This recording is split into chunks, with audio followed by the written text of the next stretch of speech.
ಲೋಕಸಭಾ ಚುನಾವಣೆ ಇದರಲ್ಲಿ ಕೋಲಾರ ಅಭ್ಯರ್ಥಿ ಅಂತ ಹೆಸರು ಕೇಳಿ ಬರ್ತಾ ಇದೆ. ಅವರು ಸಮರ್ಥರಿದ್ದಾರೆ, ಅವರ ಹೆಸರು ಮುಂಚೂಣಿಯಲ್ಲಿದೆ.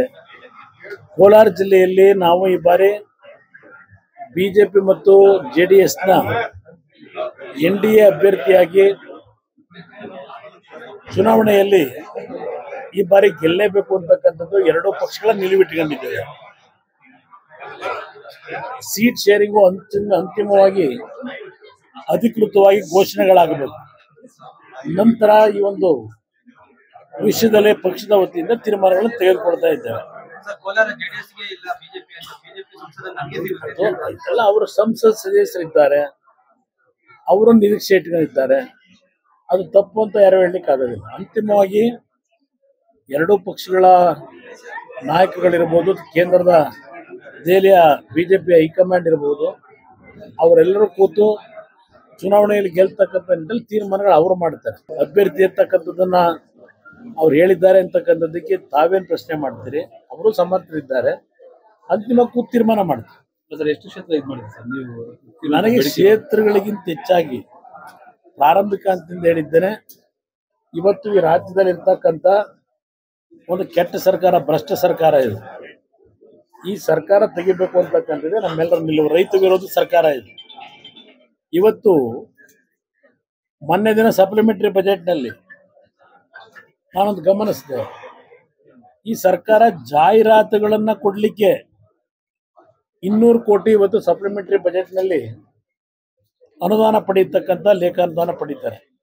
200 ಕೋಟಿ ರೂಪಾಯಿಗಳನ್ನ ನಮ್ಮ ರೈತರು ಇವತ್ತು ರಾಜ್ಯದಾದ್ಯಂತ ಬೆಳೆಯ ನಷ್ಟದಲ್ಲಿ, ರಾಜ್ಯದಲ್ಲಿ ಸಂಕಷ್ಟದಲ್ಲಿದ್ದಾರೆ.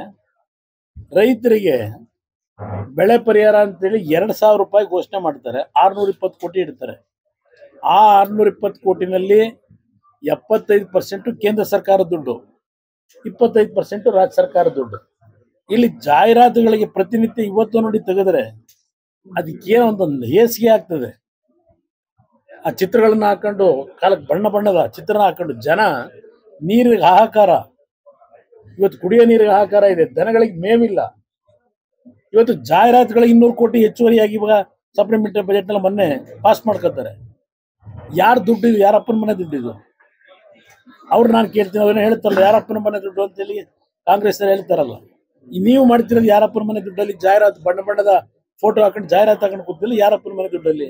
ನಿಮ್ಮ ದುಡ್ಡು ಅದು, ರಾಜ್ಯದ ಜನತೆಯ ತೆರಿಗೆ ಹಣ. ನಾನು 25,000 ಕೋಟಿ ರೈತರು ಸಾಲ ಮನ್ನಾ ಮಾಡಿದೆ. ನಾನು ದಿನ ಪತ್ರಿಕೆಯಲ್ಲಿ ಸಾಲ ಮನ್ನಾ ಮಾಡಿದ್ದೀನಿ ಅಂತ ಸರ್ಕಾರ ದುಡ್ಡಲ್ಲಿ ಜಾಹೀರಾತು ಹಾಕೊಳ್ಳಿಲ್ಲ. ಜನಗಳ ಸೇವೆ ಈ ಥರ ಮಾಡಿದ್ವಿ. ಅದರಿಂದ ಇವತ್ತು ಈ ಸರ್ಕಾರದ ನಡವಳಿಕೆ ಏನಿದೆ, ಇವತ್ತು ಜನವಿರೋಧಿ ನೀತಿಗಳೇನಿದೆ, ಗ್ಯಾರಂಟಿ ಬಗ್ಗೆ ನಾನು ಚರ್ಚೆ ಮಾಡಲ್ಲ. ಗ್ಯಾರಂಟಿ ಬಗ್ಗೆ ಗೃಹಲಕ್ಷ್ಮಿ ಯೋಜನೆ ಮಹಿಳೆಗೆ ಇನ್ನೂ 2,000 ಹೆಚ್ಚಿಗೆ ಕೊಡಿ. ನನಗೆ ನಿಮ್ಮ ಬೆಂಬಲ ಇದೆ, ನಂದು 2,000 ಹೆಚ್ಚಿಗೆ ಕೊಡಿ.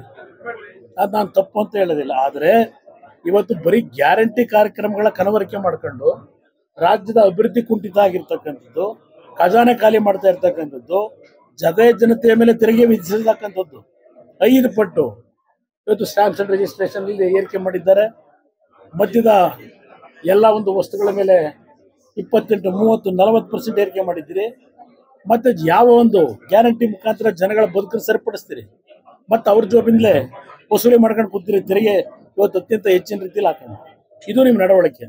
ಇದರ ವಿರುದ್ಧ ನಾವು ಹೋರಾಟ ಮಾಡ್ತೇವೆ. ಕನ್ನಡಿಗರ ಮೆಚ್ಚಿನ ನಿಮ್ಮ ನ್ಯೂಸ್ 18 ಕನ್ನಡ ಈಗ ವಾಟ್ಸ್ಆಪ್ನಲ್ಲಿಯೂ ಲಭ್ಯ. ಕರ್ನಾಟಕ ಮತ್ತು ದೇಶ ವಿದೇಶದ 360 ಡಿಗ್ರಿ ಸುದ್ದಿ ವಿವರವನ್ನ ನೀವು ನಿಮ್ಮ ಕೈ ಬೆರಳುಗಳಲ್ಲಿಯೇ ಪಡೆಯೋದಿಕ್ಕೆ ಈ QR ಕೋಡ್ ಅನ್ನ ಸ್ಕ್ಯಾನ್ ಮಾಡಿ. ನಮ್ಮ ಚಾನೆಲ್ ಅನ್ನ ಫಾಲೋ ಮಾಡಿ, ನೋಟಿಫಿಕೇಶನ್ ಆನ್ ಮಾಡಿ.